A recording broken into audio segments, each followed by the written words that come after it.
Other considerations, other things to think about. It is not necessary to have artificial gravity, but are you going to do that?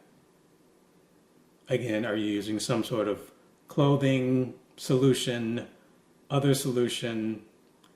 Some people have speculated theoretically that if you have the space station and you have it circle about, that the centrifugal force, if it works that way, I don't know if anyone's actually done any real experimentation on this.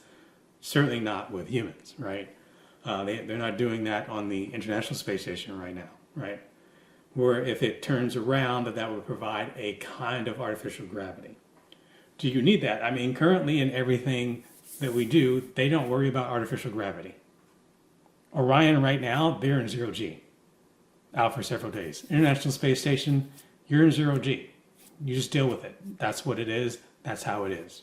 So if you're thinking that artificial gravity is necessary in order to do this, it is not. Again, that's something that maybe you want to think about. Maybe it's just cost prohibitive. Maybe the technology isn't there yet. But again, it is not necessary in order to have a space station and have people live there. And from a property management perspective, for you to charge them, the fee and their rent month by month. Work the leasehold agreements the way you would any other place, again, depending upon what the laws are of the space station. Is it going to be its own nation? Most more than likely, right? So, after that, you're going to have ways of getting on and off of the space station. So you're going to have spaceports. You need space traffic control. You definitely need space traffic control now, right? Spaceships coming in and out, coming in and on to the space station, attaching via port, and then having airlocks not only for humans, but also for cargo. So you need space traffic control for this as well, right? Security. Let's be real. If it's a nation, if it's a place, if there are humans there, it could be attacked. That's just reality.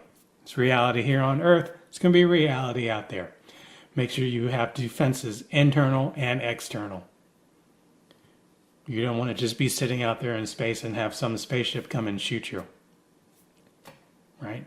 Which brings up another point about construction.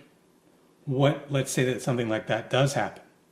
Whether it's an internal issue that causes an explosion, because you do have oxygen, that's from the life support.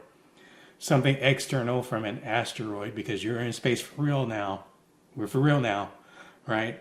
Or a meteor. It's just size. Asteroid and meteor, asteroids are bigger, right? And it hits a part of your space station.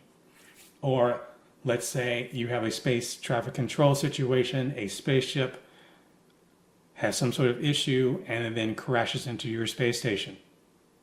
Creates a hole, right?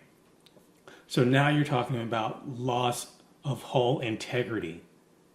So now we'll talk about this again more with not only space colonies, but even Mars, right? In these situations where you're doing constant life support and you have a breach of the outside that creates a hole.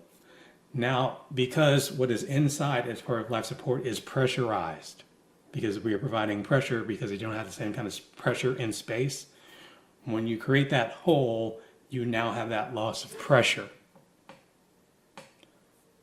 Possible loss of life support. Are people going to start going out into space?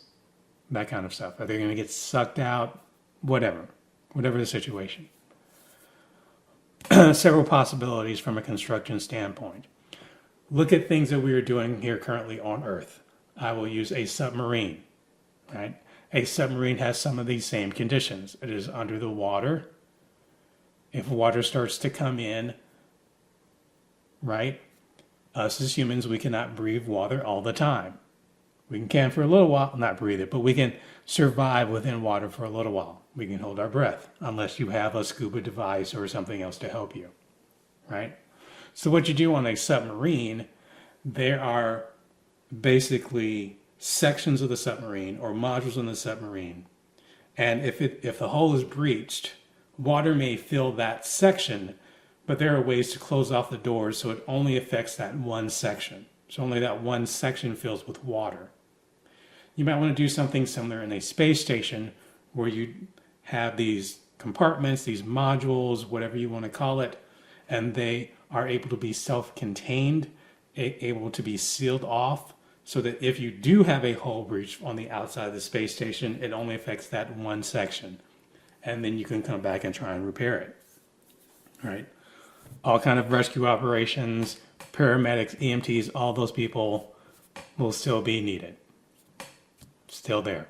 Rescue people, firefighters, police, you're going to need space cops. So just think about it. That's going to be necessary, right? Are there humans present? Yes. Guess what? Firefighters, paramedics, police. Okay. So also from a property management perspective, if you go into an eviction, who's going to evict them? Here on the planet in the United States, it's the sheriff. There's your law enforcement. There's your space cops. Who's going to evict them if they don't pay their rent? If there is no sheriff or other law enforcement to kick them out.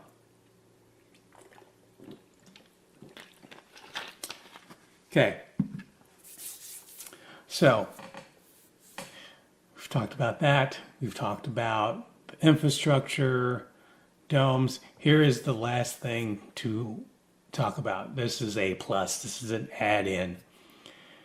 Let's say that you do not have artificial gravity, which would be the current situation, right? As far as I know, maybe there is some secret weapon, secret development, not in Area 51 anymore. Somewhere, somebody is doing artificial gravity, probably. But we just don't know about it. You know, is it conceptual? Is it theoretical? Is it real? Let's say for the purposes of our discussion, like right now, I don't know. We don't know of anything that is real, tangible, could be used right now. Because they have not, to my knowledge, put it into, certainly not in Orion. Is it going to be in Artemis 3? So we don't know anything about that. So let's assume that it's not there. Something that you could do, again, this is a bonus, is have something that will help people to get around vast distances inside of the space station. So you're talking about some very small, perhaps aerospace vehicle that attaches to a human. Perhaps some sort of wings like flutterbywings, butterfly wings, right? Things along those lines. They look like, I know I'm going all Flash Gordon right now. But yeah. Actually, in the fiction thing, the wings were literally attached to them. It was part of their anatomy. That's not what we're talking about. We're talking about cybernetics, cyberware, to help you to get around vast distances inside a zero-G environment within your space station. Another possibility of things that might happen. So I think we've covered just about all of the bases, right? Okay, got it. So there you have it, space station.